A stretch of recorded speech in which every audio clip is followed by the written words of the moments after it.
All right, we're going to be doing this video a little bit different. I'm going to write on paper and so forth. All right, so let's look at section 5.3, integration by substitution. All right, if we look at this example, first of all, say we want the integral of x plus 3 squared dx. Well, I can do that knowing what I already know. I could say, okay, this is the integral of x plus 3 times x plus 3. Then I could say, okay, that's going to be the same thing as the integral of x squared plus 6x plus 9. In other words, just multiply the binomial times the binomial. You get this.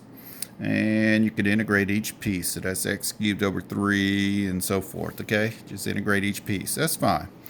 But what if I want to integrate something like x plus 3 to the 15th? Now the problem with this one is I don't want to take x plus 3 times x plus 3 times x plus 3 15 times. So what I'm going to end up doing is using what we call the substitution method. There's a better way to do it than to multiply it all out. All right, so let's look at doing this. The integral of x plus 3 to the 15th dx. All right, so the first thing we do for the substitution method, so we look at this like an inside function and an outside function. Like the inside function would be x plus 3. The outside function would be something raised to the 15th. All right, what we usually do is we let u equal to my inside function, like x plus 3. And I'll explain later on how we pick u a little better. All right, what we're going to do now is we're going to take the derivative of both sides of this equation here. du, I'm going to take the derivative with respect to x. du over dx is equal to 1. Then we treat this part like a fraction, okay? And we're going to multiply both sides by dx.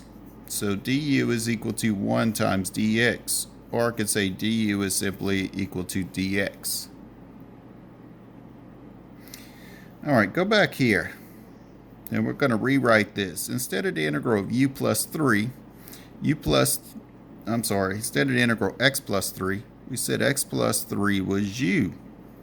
It's going to have u to the 15th dx. Well, let's make a substitution for dx. dx is du. Well, that's a much easier integral. I know how to integrate this. I just say, okay, that's u to the 16th over 16 plus c. And I'm almost done with this one. It's just everything was originally in terms of x. So I want to put this u back in terms of x. So we're going to back substitute. Instead of u to the 16th over 16 plus c, we're going to back substitute u is what? X plus 3. And there we go. Let's look at another example here. Suppose we have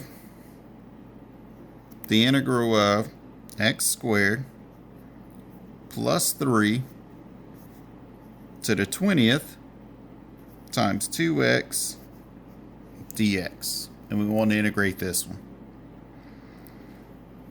All right, now, I really don't want to expand that out 20 times, so I'm going to try to use a u substitution here. Well, let's pick a u. Normally we let u equal to the inside part, x squared plus 3. But really what we need to let u be is the part that whatever we take the derivative of, we'll get the rest of the part that's being multiplied, or part of the rest of the part that's being multiplied. For example, let's take the derivative of both sides with respect to x here. du over dx is equal to 2x.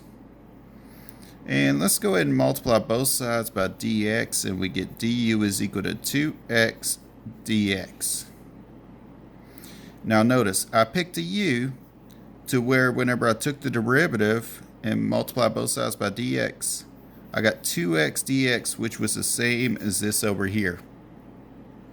So that's how I want to pick u. I want it the variable part times dx would be the same.